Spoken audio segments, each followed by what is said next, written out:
ফেসবুকে ভেসে বেড়ানো এই সব ট্রেন্ডিং এআই ভিডিওগুলো কিভাবে বানানো হয় চলুন শিখে নেই।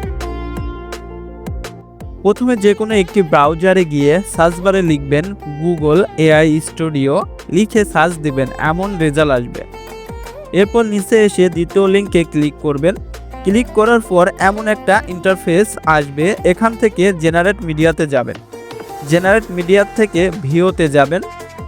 এখন যেটা করতে হবে, এখানে একটি প্রম্পট লিখতে হবে, যা আমি আগে থেকেই লিখে রেখেছি আমার নোটপ্যাডে।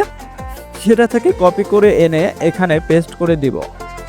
এখন আপলোড ইমেজ থেকে একটা ইমেজ আপলোড করে নিব। আপলোড করা হয়ে গেলে রান করে দিব। রান করার পর কিছুক্ষণ সময় নেবে ভিডিওটি বানাতে, ততক্ষণ অপেক্ষা করলে হয়ে যাবে এমন একটি ভিডিও বানানো। আর হ্যাঁ, সবার মনে প্রশ্ন, এটা কি ফ্রিতে করা যায় কিনা? হ্যাঁ, প্রথমে এটা ফ্রিতেই করা যাবে। প্রথম 10টি ভিডিও 8 সেকেন্ড করে আপনি বানাতে পারবেন একদম ফ্রিতে। ভিডিওটি ভালো লাগলে সবার সাথে শেয়ার করুন আর ফলো এবং সাবস্ক্রাইব করে সাথেই থাকুন। ধন্যবাদ।